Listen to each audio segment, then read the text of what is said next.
Perkenalkan diri, nama saya Siti Nurhasanah, selaku Ketua Kelompok dari Kelompok 2. Izin memperkenalkan diri, nama saya Fitri Novianti, nama saya Rina Agustin, nama saya Sabina. Kelompok kami akan membahas mengenai pembelahan sel. Ada 4 pembahasan yang akan kita bahas hari ini. Yang pertama ada pengertian pembelahan sel, yang kedua ada fungsi pembelahan sel, yang ketiga ada gametogenesis, dan yang terakhir ada jenis-jenis pembelahan sel. Dimulai dari pengertian pembelahan sel. Pembelahan sel merupakan proses ketika sel membelah diri menjadi 2 atau lebih menjadi sel baru. Pembelahan sel merupakan cara sel memperbanyak diri atau disebut juga dengan reproduksi. Sel sendiri mengalami pembelahan untuk yang pertama untuk pertumbuhan. Makhluk hidup dapat bertumbuh karena sel-selnya bertambah banyak. Semakin banyak sel dalam tubuh makhluk hidup, maka akan semakin besar pula ukuran makhluk hidup itu. Yang kedua ada perbaikan. Ketika tubuh terluka, setelah beberapa waktu bagian tubuh yang terluka akan membentuk seperti semula.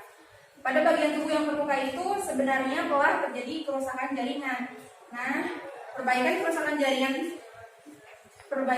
jaringan pada tubuh merupakan hasil dari proses pembelahan sel. Yang ketiga, sebagai reproduksi atau perkembangan, merupakan salah satu ciri makhluk hidup adalah berkembang biak untuk melestarikan keturunannya dengan cara bertelur, beranak, dan lain sebagainya. Yang kedua ada fungsi pembelahan sel. Yang pertama, fungsi pembelahan sel pada makhluk hidup uniseluler atau bersel tunggal. Yang kedua, fungsi pembelahan sel pada makhluk hidup multiseluler atau makhluk hidup bersel banyak. Sel-sel dalam tubuh makhluk hidup mengalami pembelahan untuk membentuk sel-sel baru. Sel-sel ini nantinya akan membentuk jaringan hingga organ-organ di tubuhnya. Sayangnya, sel-sel ini memiliki usia, misalnya sel darah merah. Sel darah merah yang hanya bisa hidup selama 120 hari dan akan mati setelah 120 hari kemudian.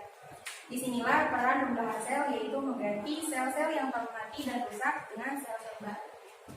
Dalam tubuh organisme yang telah dewasa, jumlah sel dalam setiap organnya harus dijaga agar tetap konstan.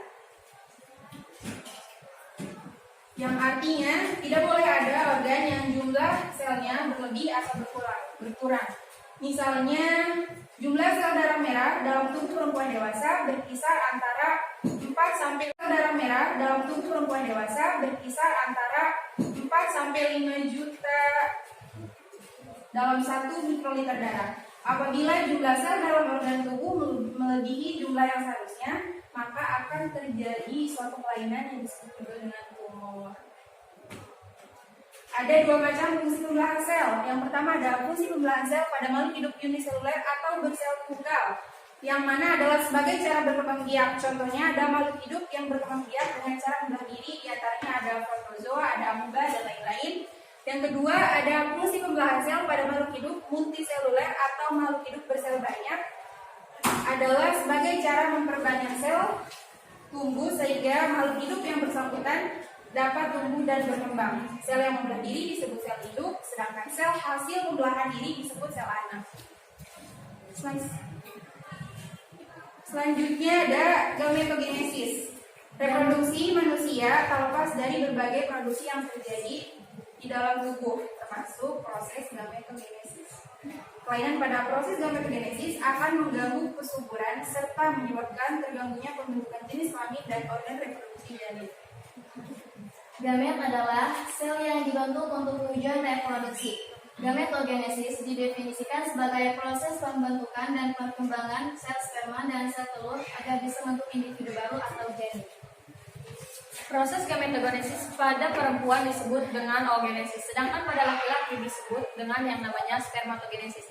Oogenesis adalah proses pembentukan ovum dari sel benih dalam ovarium. Sedangkan spermatogenesis adalah proses pembentukan spermatozoon dalam testis. Proses awal gametogenesis sudah terjadi sejak pembuahan. Pada masa ini, sel primitif atau sel benih membawa 46 pasang kromosom, yakni 23 dari ayah dan 23-nya dari ibu. Kromosom inilah yang menyimpan informasi genetik atau DNA yang menentukan karakter